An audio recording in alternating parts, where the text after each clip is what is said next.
Guys ഇന്നൊരു college day in my life ഉണ്ടല്ലോ. ഞാൻ ഈ ചെല്ലുന്ന കേട്ടോ എൻ്റെ ക്ലാസ് നേരെ നടന്നതിൻ്റെ ക്ഷീണം തീർക്കാം അവിടെ 2 മിനിറ്റ് അങ്ങ് ഇരുന്ന്.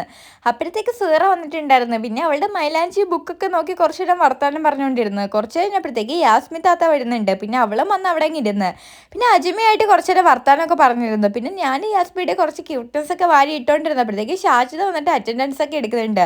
അതൊക്കെ കഴിഞ്ഞപ്പോഴത്തേക്ക് ഒരു കൊച്ചു വന്നിട്ട് പറഞ്ഞു ഇന്ന് കമ്പൈൻ സ്റ്റഡിയാണ്, എല്ലാവരും കൂടി നേരെ അപ്പുറത്തെ ക്ലാസ്സിലോട്ട് ചെല്ലാൻ. അങ്ങനെ പിന്നെ നേരെ ഞങ്ങളെല്ലാം കൂടി അങ്ങോട്ട് ചെല്ലുന്നുണ്ട്. അതിൻ്റെ ഇടയ്ക്ക് തസ്നി വന്നിട്ടുണ്ടായിരുന്നു. അവൾ ലേറ്റായിട്ട് വന്നതിന് മിസ്സിൻ്റെ കയ്യിൽ നിന്ന് വയറിറച്ചൊക്കെ കേട്ടിട്ടുണ്ടായിരുന്നു. പിന്നെ ഞങ്ങൾ നേരെ തിരിച്ച് ഞങ്ങളുടെ ക്ലാസ്സിലോട്ട് ചെല്ലുന്നുണ്ട്. ഞാൻ ഈ ചെന്നിരിക്കുന്ന കേട്ടോ ഞങ്ങളുടെ സീറ്റ്. ഞങ്ങൾ ഫസ്റ്റ് ഇയർ വന്നപ്പം തൊട്ടേ ഈ ഒരു ബെഞ്ചിലാണ് ഇരിക്കുന്നത്.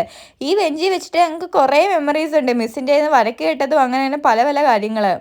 അതിന് ശേഷം ഒരു കാര്യത്തിന് വേണ്ടി ഷാജിദ വന്നിട്ട് പൈസ കളക്ട് ചെയ്യുന്നുണ്ടായിരുന്നു. അതിന് വെച്ചിട്ട് ഞങ്ങൾക്ക് വല്ലതും കഴിക്കാൻ നിർത്തിട്ട് നേരെ ക്യാൻറ്റീനിലോട്ട് പോകുന്നുണ്ട്. പോകുന്ന വഴിക്കാണെങ്കിൽ നല്ല വെയിലൊക്കെ ഉണ്ടായിരുന്നു. ഈ കാണുന്ന കേട്ടോ ഞങ്ങളുടെ ക്യാൻറ്റീൻ. അവിടെ ചെന്നപ്പോഴത്തേക്ക് ഞങ്ങളുടെ മണി മിസ് നിൽപ്പുണ്ടായിരുന്നു. പിന്നെ മണി മിസ്സായിട്ട് കുറേ നേരം ഞങ്ങൾ വർത്താനമൊക്കെ പറഞ്ഞിരിക്കുന്നുണ്ട്. ഈ മിസ്സാണെങ്കിൽ നല്ല കമ്പനിയാണ് ഞങ്ങളൊക്കെ ആയിട്ട്. പിന്നെ ഞങ്ങൾ സ്നാക്സ് ഒക്കെ വാങ്ങിയിട്ടുണ്ടായിരുന്നു. ഞാനൊരു കട്ട്ലേറ്റും അവളന്മാർ പപ്സും കേട്ടോ വാങ്ങിയത്. അതൊക്കെ കഴിച്ചിട്ട് നേരെ ഞങ്ങളുടെ ക്ലാസ്സിൽ വന്നിട്ടുണ്ട്.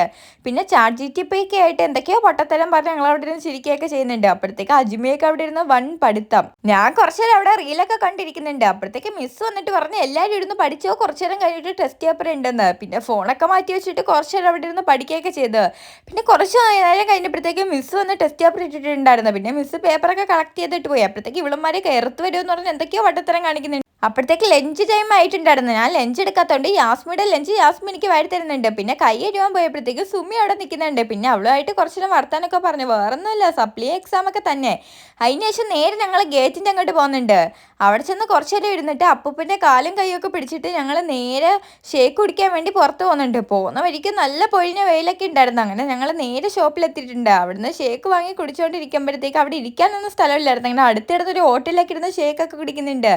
വരുന്ന വഴിക്ക് അപ്പൂപ്പൻ ഞങ്ങൾ 2-3 മിഠായിയൊക്കെ വാങ്ങിയിട്ടുണ്ടായിരുന്നു. ഞങ്ങൾ ചെന്നപ്പോഴേ അപ്പൂപ്പൻ നല്ല ഗൗരവത്തിലാന്ന്. വേറെ ഒന്നുമല്ല, ഞങ്ങൾ നല്ല ലേറ്റ് ആയതുകൊണ്ടായിരുന്നു. തസ്നിക്കൊരു കേക്കൊക്കെ കിട്ടുന്നുണ്ട്. പിന്നെ ഞങ്ങൾ നടന്നതിൻ്റെ ക്ഷീണം തീർക്കാൻ നേരെ ക്യാൻറ്റീനിലോട്ട് പോകുന്നുണ്ട്. അവിടെ നിന്നൊരു തണുത്ത മിനറൽ വാട്ടറൊക്കെ വാങ്ങി കുടിക്കുന്നുണ്ട്. പിന്നെ ഞങ്ങൾ നേരെ ക്ലാസ്സിലെത്തി. ചെന്നപ്പോഴത്തേക്ക് എനിക്ക് നല്ല തലവേദന ഉണ്ടായിരുന്നു, വെയിലുള്ളതുണ്ട്. പിന്നെ നേരെ അവിടെ കിടന്നിട്ട് 3 മണിയായപ്പോഴത്തേക്ക് വീട്ടിൽ പോകാൻ ഇറങ്ങിയിട്ടുണ്ടായിരുന്നു. പിന്നെ ഞങ്ങൾ എല്ലാവരും കൂടി നേരെ നടന്ന് ഗേറ്റിൻ്റെ അവിടം വരെ ഒരുമിച്ച് പോകുന്നുണ്ട്. അപ്പോഴത്തേക്ക് യാസ്മി എന്തോ ഷോക്ക് അടിച്ച് അവിടെ നിൽക്കുന്നുണ്ട്. പിന്നെ അവൾക്കൊരു ബൈ പറഞ്ഞ് ഞാനും തസ്നിയും കൂടി നേരെ ബസ് സ്റ്റോപ്പിലോട്ട് പോയി. പിന്നെ തസ്നി അങ്ങ് പോയി, ഞാൻ ബസ് ഇറങ്ങിയും പോയിരുന്നു. ഇത്രയേ ഉള്ളൂ ഗൈസ്. Tata bye.